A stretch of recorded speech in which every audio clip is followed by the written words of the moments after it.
Hello friends, welcome to my channel. तुम्ही जर या चॅनलवर नवीन असाल तर मी श्वेता तुमचं मेकअप अँड मजमोरवर स्वागत करते. मी या चॅनलवर ट्रॅव्हल, लाईफस्टाईल, स्किन केअर आणि घरच्या घरी कसा मेकअप करता येईल यासंबंधी व्हिडिओज बनवते. जर तुम्ही या प्रकारच्या कॉन्टेंटमध्ये इंटरेस्टेड असाल तर माझ्या चॅनलला नक्की सबस्क्राईब करा. आणि जर तुम्ही ऑलरेडी सबस्क्राईब केलं असेल तर thank you so much and welcome back. या व्हिडिओमध्ये आपण बघणार आहोत की मी हा लुक कसा अचीव केला आहे. तर चला व्हिडिओला सुरुवात करूया. आज मी एसेन्स ब्रँडचं ग्लो सिरम प्रायमर वापरलेलं आहे. हे वॉटर बेस्ड प्रायमर आहे आणि स्किनला खूप छान असा ग्लो देतं.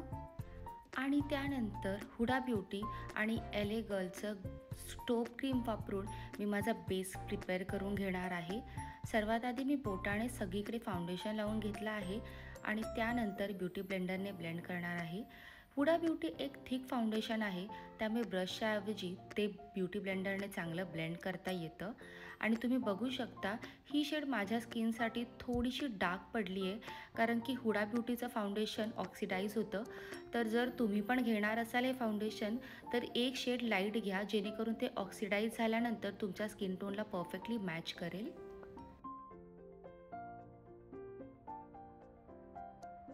पावडर ब्लश लावण्याआधी मी लवरचं लिप आणि चीक टिंट लावून घेतलं आहे, जेणेकरून एक छान बेस तयार होईल आणि माझं पावडर ब्लश खूप लॉंग लास्टिंग होईल. एकदा ब्लेंड करून झाल्यानंतर मी त्यावर माझं ऑल टाईम फेवरेट नार्सचं ब्लश लावून घेतलं आहे. आज मी अंडर आईजचं पिगमेंटेशन लपवण्यासाठी कुठलंही कन्सिलर वापरलं नव्हतं. डिरेक्टली हुडा ब्युटीचं कन्सिलरच माझ्या डोळ्याखाली लावून घेतलं होतं. त्यामुळे आता फेस हायलाईट करण्यासाठी मी मेबेलिन फिट मी रेंजमधलं 30 नंबरचं कन्सिलर वापरत आहे. हे माझ्या स्किन टोनपेक्षा हलकं लाईट आहे, त्यामुळे खूप चांगल्या प्रकारे ते माझ्या स्किनला ब्राईट करतं. आणि कन्सिलर ब्लेंड करण्यासाठी मी माझा पॅकचा ब्लेंडिंग ब्रश वापरते. हा अंडर आईज आणि फेसवरच्या छोट्या मोठ्या पार्टवर ब्लेंड करण्यासाठी खूप छान ब्रश आहे आणि याची साईजसुद्धा परफेक्ट आहे. आणि मी ब्लेंड करताना ते पसरवत नाही आहे, ते जिथल्या तिथे डॅब करते आणि प्रोडक्ट तिथेच सेटल करते, जेणेकरून मला खूप चांगल्या प्रकारे कव्हरेज मिळेल.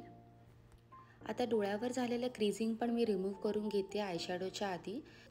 ब्लश लावताना ते जरा चीकच्या खाली उतरलं होतं, त्यामुळे मी त्या सेम कन्सिलर ब्लशने ते क्लीन करून घेते. मेकअप लॉंग लास्टिंग करण्यासाठी आपल्याला फेस लूज पावडरने सेट करायला हवा. त्यासाठी मी आज हुडा ब्युटी आणि लॉरा मेर्सियरची पावडर मिक्स केली आहे आणि ते मी संपूर्ण फेसवर लावून घेते, कारण माझा फेस कॉम्बिनेशन टू ऑइली आहे. जर तुमची स्किन ड्राय असेल तर तुम्ही फक्त महत्त्वाच्या ठिकाणी सेट करून बाकीचा फेस तसाच ठेवू शकता. लूज पावडर आपल्याला मानेवर पण लावून घ्यायची आहे, नाहीतर फाउंडेशन कपड्यांना ट्रान्सफर होईल. कॉन्टोरसाठी आज मी निक्सचं कॉन्टोर पॅलेट वापरलेलं आहे. ते मी चिक्सच्या हॉलो पार्टमध्ये, जॉ लाईनवर आणि थोडंसं फोरहेडवर पण लावून घेणार आहे. मेकअपमध्ये ॲज सच तर काही रूल्स नसतात. जर तुम्हाला कॉन्टोर करणं आवडत नसेल तर तुम्ही ही स्टेप स्किप करू शकता.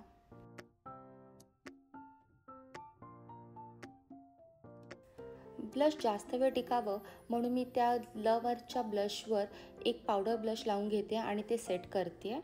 आणि हायलायटिंगसाठी मी मार्सचं ग्लॅमझिला पॅलेट वापरले आहे.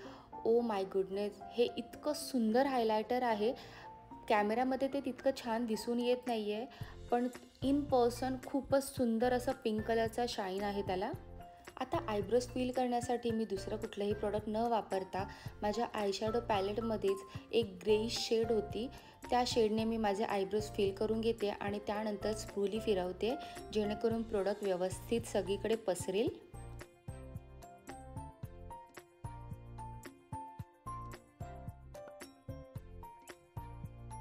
आता आपण आय मेकअपला सुरुवात करूया, पण त्याआधी आपण आयबेस बनवूया. मी इथे मेबेलिन एज रिवाइन ब्रँडचं कन्सिलर वापरते आणि त्याची शेड आहे कॅरमेल. ते सेम कन्सिलर ब्रशने मी ब्लेंड करून घेते आणि माझ्या आयशॅडो लावण्यासाठी एक चांगला कॅनव्हास बनवते. ही स्टेप आपण दोन्ही डोळ्यावर रिपीट करायची आहे. आता क्रीज लाईनच्या थोडंसं वर एक लाईट ब्राऊन कलरचा आयशॅडो घेतला आहे मी आणि तो बॅक अँड फोर्थ मोशनमध्ये ब्लेंड करते आहे. त्यानंतर मी एक कमी फ्लफी ब्रश घेतला आहे चपटा असा आणि त्याच्यावर डार्क ब्राऊन कलर घेतला आहे आणि तो मी हाफ सर्कल करून घेते माझ्या डोळ्यावर. मधला भाग आपल्याला रिकामा सोडायचा आहे.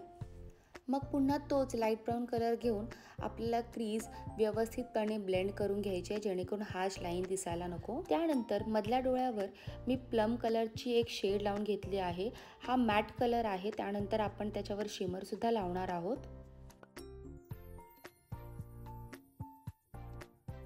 आता आय लुक बॅलन्स करण्यासाठी आपण लोअर लॅश लाईनला सुद्धा तो ब्राऊन कलर लावून घेणार आहोत.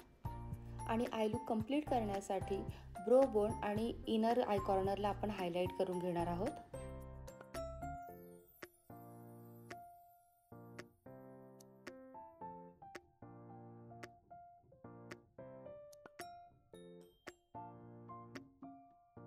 आणि मस्करासाठी मी आज मेबेलिनचा कॉलोसल मस्करा वापरणार आहे. फ्रँकली स्पीकिंग मला हा इतका आवडलेला नाही आहे. हा मस्करा फक्त लेंथ प्रोव्हाइड करतो पण व्हॉल्यूम प्रोव्हाइड नाही करत. सो जर तुम्हाला व्हॉल्यूम प्रोव्हाइड करणारे मस्करा आवडत असतील तर तुम्ही तसं चूज करू शकता. त्यानंतर मी एका अँगल ब्रशने माझी लॅश लाईनसुद्धा डिफाईन करून घेतली ब्लॅक कलरच्या आयशॅडोने. आणि माझे लॅशेस कर्लसुद्धा करून घेतले. तुम्ही बघू शकता लॅश कर्ल केल्यानंतर किती छान इफेक्ट येतो. लिप लाईन करण्यासाठी मी स्विस ब्युटीची फ्रूट पंच शेड वापरली आहे. मेबेलिनच्या सुपर स्टे रेंजमधल्या रुलर लिपस्टिकने माझे लिप्स फिल करून घेतले. So this is the finished look. हा व्हिडिओ तुम्हाला कसा वाटला हे मला कमेंटमध्ये नक्की कळवा. व्हिडिओ जर आवडला असेल तर व्हिडिओला लाईक करा. असेच नवीन व्हिडिओ बघण्यासाठी माझ्या चॅनलला सबस्क्राईब करा आणि पुन्हा भेटूया अजून एका नवीन व्हिडिओमध्ये. Till then bye bye.